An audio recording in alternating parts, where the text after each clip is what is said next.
Okay, hello everyone. Here I want to provide tutorial on how to change the region in DuckDuckGo app on Android device.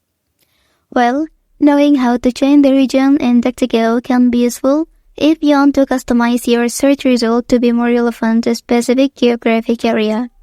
So, by changing the region settings, you can ensure that you receive localized search results, including news, weather, and nearby business, tailored to your location or preferred region.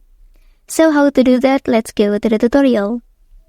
Okay, firstly, open DuckDuckGo app on your device. Okay, so now open a new website in this browser. After that, click this icon and then you can select all settings.